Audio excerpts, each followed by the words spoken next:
Colosseum Rome শহরে অবস্থিত পৃথিবীর সপ্তম আশ্চর্যের মধ্যে একটা। আজকের ভিডিওতে এই অসাধারণ স্থাপত্য দেখার অভিজ্ঞতা তোমাদের সাথে শেয়ার করব। এর আগের ভিডিওতে আমাদের এয়ারবিএনবিটা তোমাদেরকে দেখিয়েছিলাম, যেটা ছিল অরেলিয়ায়। সেখান থেকে একটি বাসে করে আমরা চলে এলাম অরেলিয়া কর্নেলিয়া স্টেশনে। এখান থেকে একটি ট্রেনে আমরা যাব টার্মিনিতে। টার্মিনি হলো রোম শহরের সেন্টার।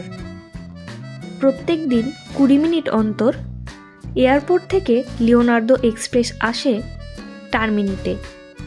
এছাড়াও শহরের বিভিন্ন প্রান্তের সঙ্গে আলাদা আলাদা ট্রেন রুটে জুড়ে আছে এই টার্মিনি। এখান থেকে আমরা রুট পরিবর্তন করে চললাম কলোসিও স্টেশনের উদ্দেশ্যে। এখানে ইংরেজিভাষী লোক খুবই কম, তাই তাদের ভাষা বুঝে সঠিক রুটটা জেনে নেওয়াটাও একটা কঠিন কাজ ছিল। রোমে পাবলিক ট্রান্সপোর্ট সিস্টেম খুবই ভালো। ট্রেন কিংবা বাস যে মাধ্যমেই যাও না কেন, ক্রেডিট কার্ডের মাধ্যমে ট্যাপ অ্যান্ড পে করে তোমরা এন্ট্রি নিতে পারবে এবং যত দূরই যাও ভাড়া লাগবে 1.5 ইউরো।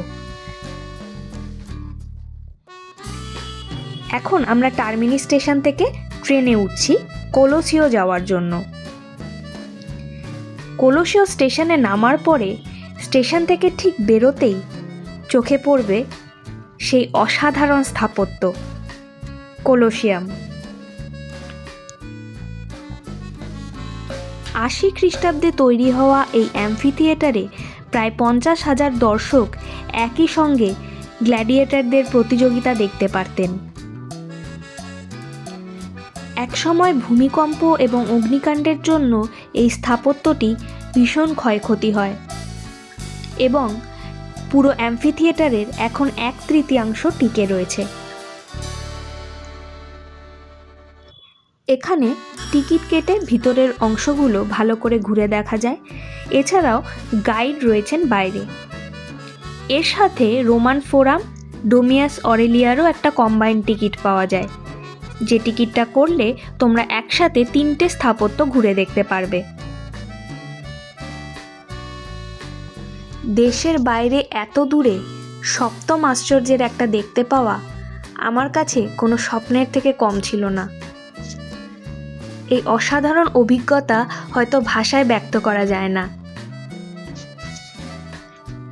আশেপাশ ঘুরতে গিয়ে টের পেলাম আমাদের দেশ থেকে আর আমাদের প্রতিবেশী দেশ বাংলাদেশ বা পাকিস্তান থেকেও বহু মানুষ কিন্তু এখানে স্মল ভেন্ডার বা গাইড হিসেবে রয়েছেন। শুনেছি এখানে পিকপকেটের প্রচুর ভয়। নিজের জিনিসগুলো আমি অত্যন্ত সামলে রেখেছিলাম। তোমরাও কখনো গেলে কিন্তু সামলে রেখো। একদিকে অত্যাধুনিক ইলেকট্রিক বাস, অন্যদিকে ঘোড়ার গাড়ি। এই শহর যেন প্রাচীন এবং নতুনের মেলবন্ধন। কলোসিয়ামের খুব কাছেই রয়েছে ভিক্টোরিও এমানুয়েলের স্মৃতিস্তম্ভ, বিশাল সাদা মার্বেলের কাঠামো আর ব্রোঞ্জের ঘোড়ার মূর্তি। এখানেও টিকিট কেটে ভিতরে ঢোকা যায় এবং উপর থেকে রোম শহরের অসাধারণ দৃশ্য তোমরা দেখতে পাবে। হাতে সময় খুব কম থাকায় আমরা রওনা হলাম আবার এয়ারবিএনবির উদ্দেশ্যে।